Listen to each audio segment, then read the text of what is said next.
দলিত কিশোরীদের উপর ক্রমশ অত্যাচার বেড়েই চলেছে ভারতে। ফের দলিত নাবালিকাকে গণধর্ষণ খুনের চেষ্টায় এই বিষয়ে যোগী রাজ্যের তুলনায় নেই ভারতে। আরজিকর হাসপাতালে তরুণী চিকিৎসকের ধর্ষণ ও খুনের ঘটনায় ফুঁসছে গোটা দেশ, তবু কমছে না নারী নির্যাতনের ঘটনা। এজন্য প্রতিযোগিতা চলছে সারা দেশ জুড়ে।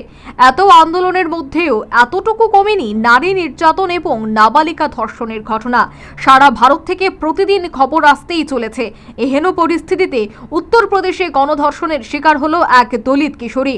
14 বছর বয়সী কিশোরীকে ধর্ষণের পর তাকে খুন করতে বেধড়ক মারধর করা হয়। তবে ঘটনার পরে এখনো পলাতক এক অভিযুক্ত। তাদের মধ্যে একজন ওই কিশোরীর গ্রামেরই বাসিন্দা বলে জানা গিয়েছে। উত্তরপ্রদেশে যেন দলিত শ্রেণীর মানুষ সফর টার্গেট। এবারও সেই দলিত কিশোরীর গণধর্ষণের ঘটনা সামনে এলো। অভিযোগ, গণধর্ষণের পর ইট দিয়ে তার মুখে আঘাত করে দুই অভিযুক্ত। তাছাড়া বেধড়ক মারধর করা হয়। শেষ পর্যন্ত দুই অভিযুক্ত ভেবেছিল দলিত কিশোরী বোধহয় মারা গিয়েছে, তাই গুরুতর আহত অবস্থায় তাকে পথে ফেলে রেখে পালিয়ে যায় দুজন। জ্ঞান ফেরার পরে কোনো মতে নিজের বাড়িতে ফিরে আসে ওই কিশোরী।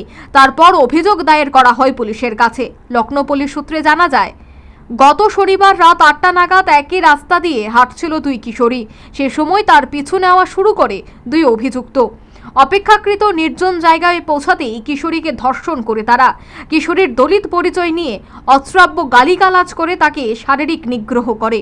নিজেদের কুকীর্তি চাপা দিতে দুই অভিযুক্ত ঠিক করে দলিত কিশোরীকে পিটিয়ে খুন করে ফেলবে। জানা গিয়েছে পুলিশের কাছে এফআইআর করা হয়েছে। নির্যাতিতার বয়ান রেকর্ড করেছে পুলিশ। তার ভিত্তিতেই আটক করা হয়েছে এক অভিযুক্তকে। ইতিমধ্যেই তাকে জেরা করা হচ্ছে। প্রাথমিকভাবে জানা গিয়েছে অভিযুক্তদের একজন ওই কিশোরীর গ্রামেরই বাসিন্দা। তবে আরেক অভিযুক্তের বিষয়ে বিস্তারিত তথ্য মেলেনি। আপাতত গণধর্ষণের সঙ্গে তফসিলি আইনের ধারাও যোগ করে ঘটনার তদন্ত চালাচ্ছে বলে জানিয়েছে police. Bureau report, news vanguard.